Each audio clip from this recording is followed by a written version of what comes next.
ঢাকা সিলেট মহাসড়কের নবীগঞ্জ উপজেলার মজলিশপুর এলাকায় ড্রাম ট্রাকের সঙ্গে মোটরসাইকেলের সংঘর্ষে 2 যুবক নিহত হয়েছেন। বুধবার রাত 10:30 সময় আউশকান্দি ইউনিয়নের মজলিশপুর এলাকায় বিবিআনা বিদ্যুৎ কেন্দ্রের রাস্তার মুখে প্রজেক্টের সামনে এই দুর্ঘটনা ঘটে। নিহতরা হলেন নবীগঞ্জ উপজেলার আউশকান্দি ইউনিয়নের নিয়ামতপুর গ্রামের মোহাম্মদ ছমির মিয়ার ছেলে ইজাজুল ইসলাম এবং পিটিয়া মাঝপাড়া গ্রামের মজু মিয়ার ছেলে মইনুল করিম ইমন।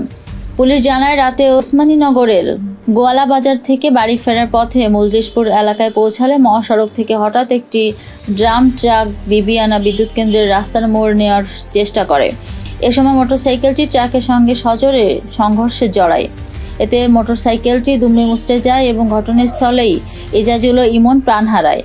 ক্ষুব্ধ হয়ে নিহতের আত্মীয় স্বজন স্থানীয় এলাকাবাসী ঢাকা সিলেট মহাসড়কের যান চলাচল দীর্ঘ 2 ঘন্টা অবরুদ্ধ করে বলেন, যতক্ষণ না গাড়ির মালিক ও সিআরএসজির কোম্পানি সিও এখানে উপস্থিত হয়ে নিহতদের পরিবারের দায়িত্ব না নেবেন, ততক্ষণ সড়ক আটকে রাখা হবে। কোনো ধরনের যানবাহন চলতে দেওয়া হবে না। অবশেষে নবীগঞ্জ থানার ভারপ্রাপ্ত কর্মকর্তা ওসি মোহাম্মদ কামাল হোসেন ও শেরপুর হাইওয়ে থানার ভারপ্রাপ্ত কর্মকর্তা ওসি আবু তাহের দেওয়ান সিআরএসজি কোম্পানির সাথে যোগাযোগ করেন এবং বৃহস্পতিবার বিকাল 4 ঘটিকায় শেরপুর হাইওয়ে থানার বসার আশ্বস্ত করে যান চলাচল স্বাভাবিক করেন।